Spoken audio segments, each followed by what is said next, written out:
G'day, Col McBryde. Welcome to DDHQ, mate. It's so good to see you. Thank you. It's pretty chilly outside today, It's so I thought fresh, we'd yeah. glass of Riesling. What a better way to start. As you do. Mate, always so nice to see you. One of our favourite wine labels in the country. Has been for a long time, for the last decade or so, watching the evolution of Adelina over that time. For those that don't know the Adelina story with you and Jen, just briefly, how did it get started and what made you guys into the nutcases you are? Oh, it's a tangled web we weave, isn't it? I guess just a bit of luck, dumb luck, and stupidity on my behalf. I don't know. Jen and I started Adelina in 2002. We met at university. She was making wine with her dad at the property. It's their family property, and she asked me if I could give them a hand. So I first of all just started lending a hand to make wine for family and friends, and it kind of rolled into a commercial release in 2003. And that's kind of the nuts and bolts of it. It's pretty boring, like me. No, hardly. It talks about the vineyard, right? So Clare Valley in a pretty, in the Spring Farm subregion, right, of Clare. Iconic little corner where you're based. What was your early impressions of the site and how it's kind of changed over the years? I was really a garish dickhead, so I don't know if I really took in all the true nuances of the vineyard when I first landed out there. What were you doing before that? I'm a Kiwi, so I'd been in New Zealand, on the dole working at KFC, those kind of things. And then I moved to Australia for the dole and stayed. How was the approach to regenerative farming and sustainability at KFC compared to they're quite big on regeneration. Especially hormone treatment of chickens. And that's a little less regenerative, but it definitely works on the bottom line. Yeah. The 12 herbs and spices maybe go against. I believe it's 11, but I'm not one to correct people on herbs and spices additions. We've stopped adding herbs and spices to our wines. So, I digress. Those early days. So you're working with Jen and Will, is it? Will, yeah, it was my father-in-law. In the vineyard there. What did it look? What did the site look like then? It was a planted area, was a bit smaller. It was a bit of a mess. Will had got sick in the late 90s, and so Jen had moved back from Queensland. She was working up there to be closer to her family.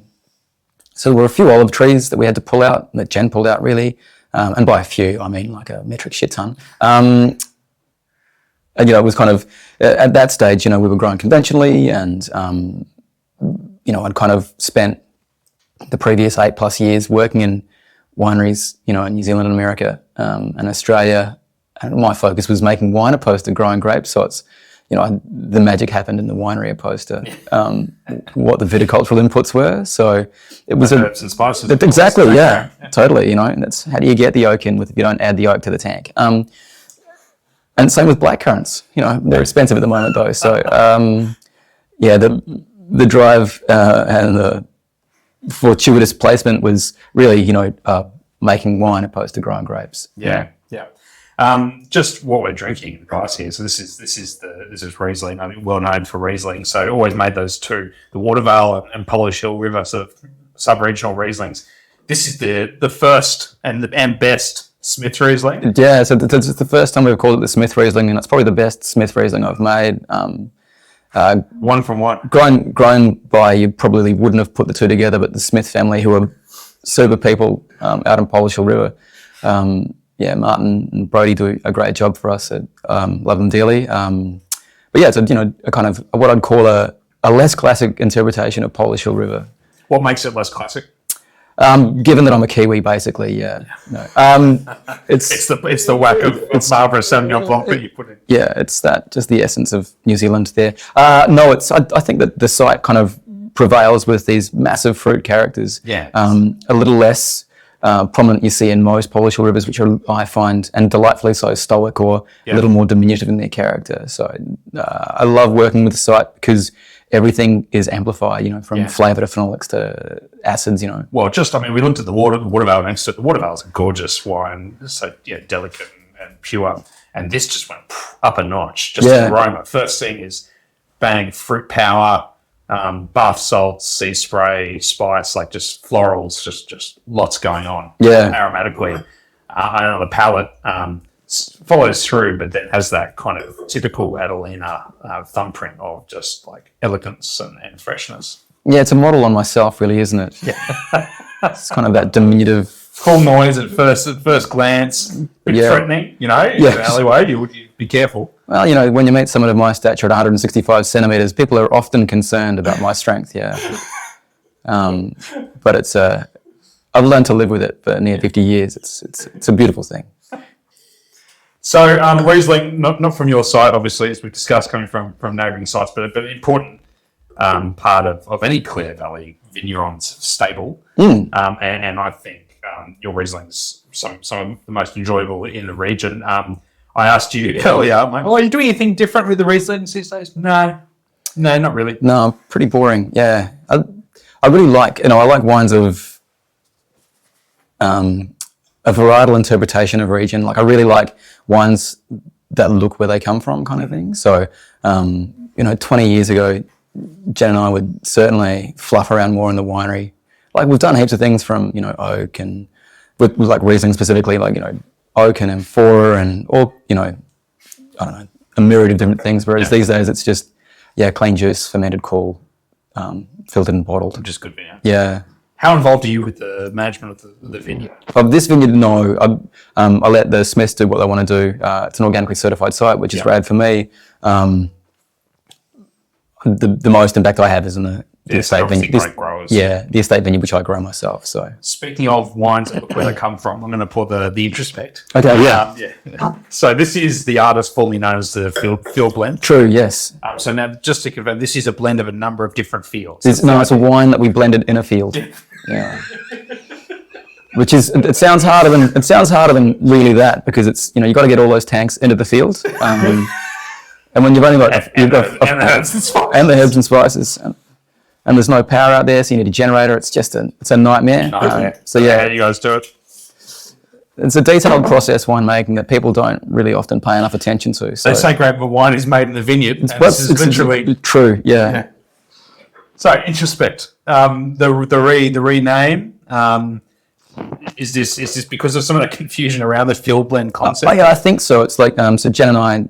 It came about because it's an introspective idea between Jen and I. Essentially, this was a block planted to Cabernet in 1976, and we'd seen murmurs and rumours of field blends 10, 15 years ago, and we thought that we would like to do an interpretation ourselves. So this is the only wine that we make that isn't kind of paying respect to the historical importance of Spring Farm or our little subregion in Clare. So in 2015, we grafted it across randomly to a mix of Shiraz, Grenache, Mataro, Uni Blanc, Carignan and Roussanne. That's the only way I can say them all. I've memorised them in that order. My IQ is that low that I can't put them in any other order. So, it's a style. Did you say Grenache? Yes. You did say Grenache. Oh, did I? No. You left off Grenache. Crikey. The most important one because it's there in the most prevalence. So those 6 varieties, and so it's a stylistic interpretation annually. Yeah. And then what was really fascinating about a site, it's obviously, as you say, regrafted, but then deliberately, randomly planted to these varieties. So it's a very different concept to a lot of the other kind of field blends you might see, where someone just stumbled upon an old vineyard they're taking over. There might be, a few rows in there of a white variety blended with red or whatever. This year and Jen have gone, no, let's just like mix these up, chuck them in, pick them all together. Yeah. What's that like through the growing season then, when you're looking at picking times and how to craft the final wine? I think you just have to wear your heart on your sleeve. You look at the site annually, and the expectation of trying to get things as close to possible as you can. And as such, sometimes it doesn't work out. And so that wine doesn't get released, but, by and large, it has to be, you play privy to the fact that, there's quite a wide ripening spectrum across those varieties, and that's part of the charm of the wine, I think. So, because the final wine, I mean, it's just pretty and perfumed and feminine, and looks like, it looks like a Pinot from parts of Tasmania almost in shape, and but with this kind of drive of fruit there too. But it's just so pretty and fun to drink. It's not what you'd expect in the heart of the Clare Valley. Yeah, I'm glad you said that instead of not that what you'd expect from wines that I make, which is where I thought you were going, and would be a valid point, I think. But it is supposed to, like, I think the very premise of wine should be delicious and fun, you know, regardless of price point you're drinking at. Like, it's just a beverage, and to enjoy it is the best part of it. So the block that this is planted on, compared to what, roughly 50 or 60% of this is still just Shiraz, Grenache, Mataro. Thereabouts, yeah. Right. So compared to the parcels of fruit that are going into the Shiraz, to the Grenache, how is this block situated? How much earlier are you picking the wine? It's just so light. So the soil profile is really quite different to the rest of our block. So this is a little block. It's on this grey sand on a sandstone ridge, and it's very shallow. Like, you know, I think the greatest depth is about 450 mil of sand before this shelf of sandstone. So it's quite lean in that respect. So the Cabernet it was grafted to, like, when we were making Cabernet off those vines, they were mean, terse. Like, it was a really aggressive Cabernet, like undrinkable. So it's abject to that. I couldn't really give you a corresponding view compared to the other sites, because I always look at it as a holistic entity. Sure. But, you know, based on that soil profile, it would be widely different. Yeah.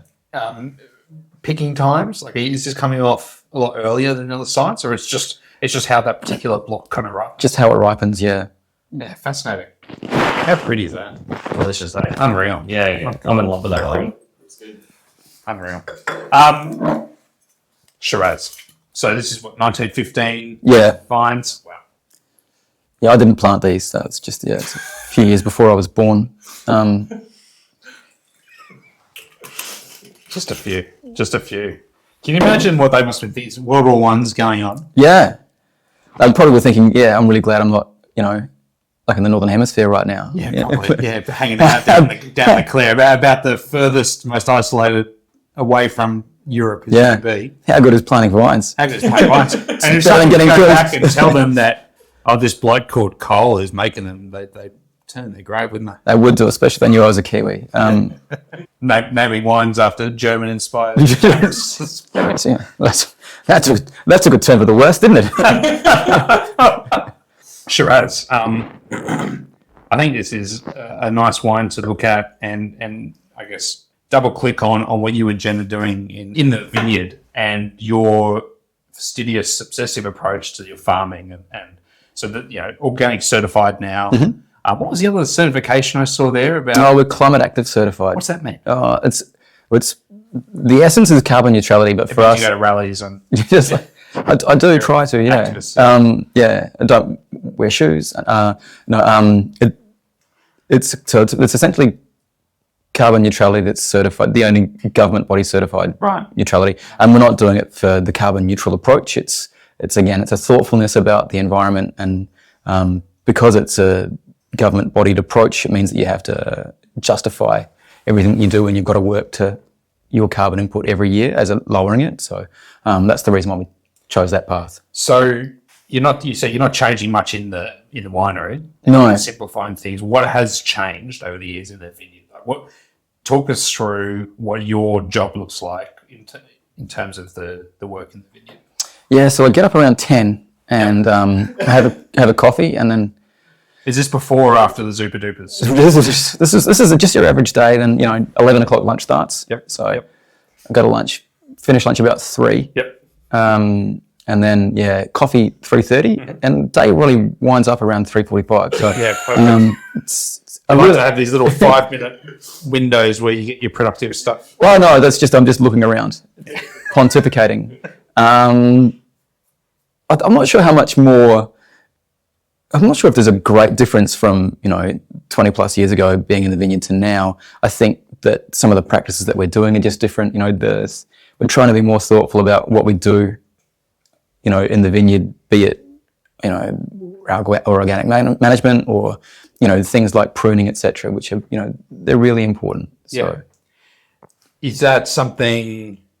There's a lot of talk these days throughout the industry about organic practices and farming organic practices, and I think there's a lot of good intent behind that. And I can't imagine what it'd be like to try and get organic certification in certain regions where you have disease pressure and everything else. Yeah. Do you think there's an issue around creating the wrong incentives where you can say you're farming organic practices and then potentially, achieve a higher bottle price for your products or get entry into new markets without being held to a certain standard? Look at this. It's contrived for sure, and I think at the very base, the discussion's really good. So if we're talking about organics, which aren't the be all and end all, like there's, we've got to be sympathetic with our farming. Organics may not be suitable for everyone and every site. It works well in Clare because it's a dry area. Yeah. So I like that the idea is discussive, so we can nut down like today and, get into some of the roots as to why it's important for people or places, I think. And if we're talking about it, it's a betterment, it's of greater benefit to the industry.